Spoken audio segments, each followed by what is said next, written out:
భారతప్రభు నరేంద్ర మోడీ, మాన్మిகு చంద్రబాబు నాయుడు, మాన్మిகு చంద్రబాబు నాయుడు, మాన్మిகு చంద్రబాబు నాయుడు. నంది.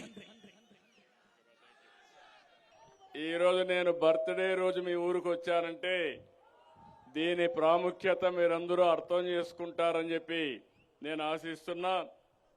ఇక్కడ అభ్యర్థి నగేష్ కుమార్ గారు ఒక మంచి అభ్యర్థి, బీజేపీ అభ్యర్థి.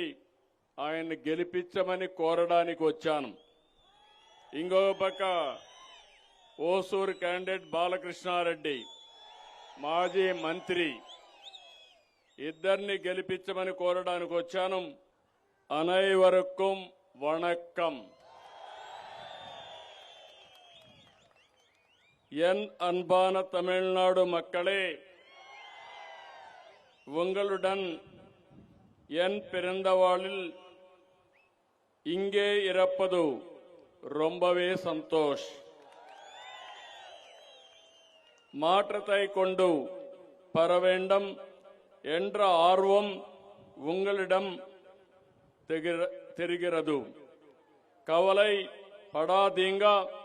இன்னும் 15th డేస్ మట్టుందాన్. ఈనాడు ఇక్కడ రావడం మీ అభిమానం చూస్తా ఉంటే ఆంధ్రప్రదేశ్లో లేని అభిమానం ఈరోజు తమిళనాడులో నేను చూస్తున్నాను.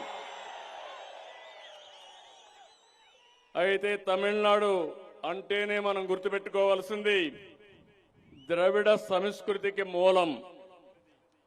ఇక్కడ ఆచారాలు అలవాట్లు అందరికీ ప్రత్యేకం. తమిళం అంటేనే అత్యంత ప్రాచీన భాష. మీ అభిమానం ప్రపంచంలో ఏ భాషలో కూడా లేదు. ఇక్కడ తెలుగు వాళ్ళు కూడా తమిళ్లోనే మాట్లాడతారు. అది విశిష్టత. అందుకనే స్వాతంత్రం వచ్చిన తర్వాత అంత మునుపు కూడా బాగా అభివృద్ధి అయిన ప్రాంతం తమిళనాడు. మనందరికీ ఒకప్పుడు రాజధాని మెడ్రాస్ ప్రెసిడెన్సీ, అంటే మద్రాసు కేంద్రంగానే ఆ రోజు పనిచేశాం.